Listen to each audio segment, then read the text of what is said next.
Saya akan mengawali permenungan hari ini dengan cerita yang saya alami. Saya memperhatikan 3 ekor ayam betina di samping kamar makan kami. Saya lihat 3 ayam betina itu tidak semangat. Tiap hari kerjanya cuma diem saja. Dalam bahasa Jawanya ngangkrem, diam di sarangnya. Bahkan beberapa kali saya beri makan, tidak antusias untuk memakan. Pada suatu hari, rupanya adalah salah seorang imam dari komunitas kami tidak tega melihat situasi komunitas ayam itu. Imam ini tidak mau ayam itu senasib dengan para imamnya. Maka dia mencari ayam jago dan dimasukkan ke dalam kandang. Dan apa yang terjadi? Perubahan besar. 3 betina itu langsung ceria sekali. Jarang sekali ngangkrem. Langsung berkotek-kotek, bunyi, langsung kibas-kibas. Wah, gerak sana, gerak sini.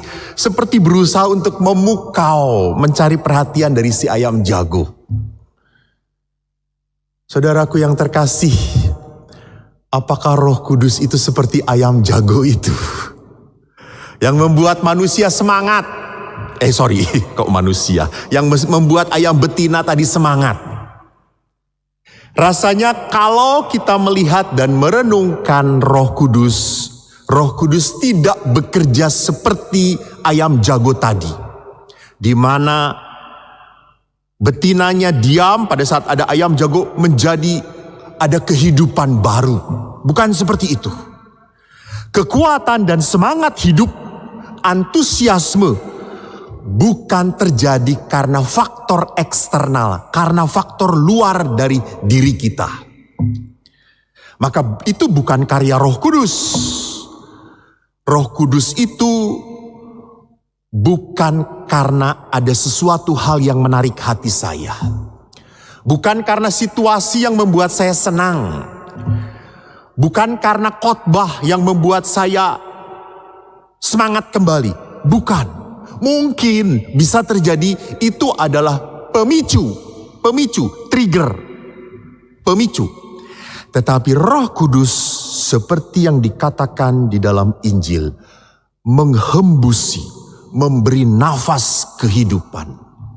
Memberi nafas itu memasukkan daya ke dalam batin kita.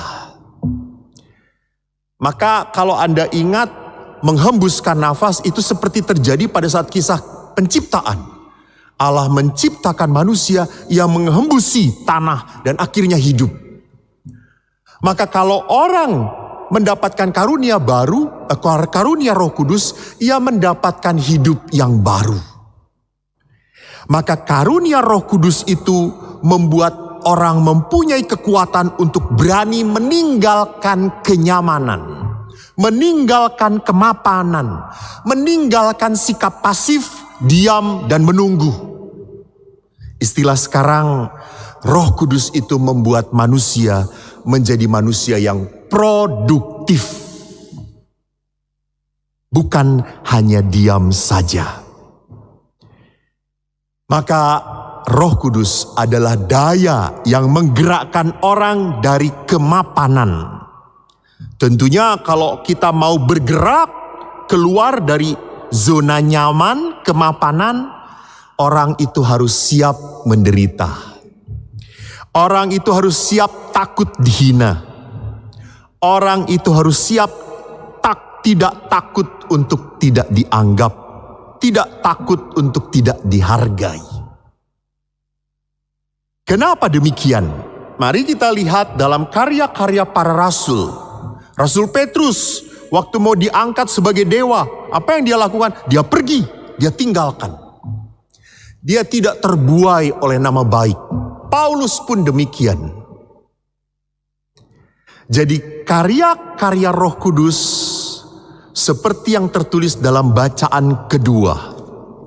Dalam bacaan kedua kalau kita menyimak dikatakan di sana, kepada tiap-tiap orang dikaruniakan pernyataan roh untuk kepentingan bersama. Jadi Roh Kudus berhembus dalam hidup setiap orang, sekali lagi, bukan untuk kepentingan saya. Bukan saya lebih tenar, saya lebih populer, supaya saya lebih banyak dipanggil orang. Bukan. Dan karya Roh Kudus bukan supaya membuat orang itu semakin dilihat oleh orang lain lebih suci. Tidak, sama sekali. Karya Roh Kudus dikatakan di sana untuk kepentingan bersama, untuk membangun hidup komunitas, hidup persaudaraan.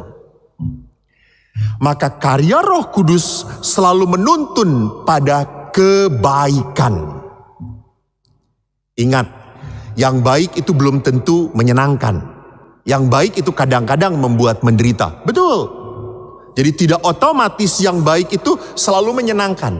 Bisa jadi menuntut sebuah penderitaan dan pengorbanan. Tapi yang penting adalah apa? Demi kebaikan bersama komunitas, bukan saya.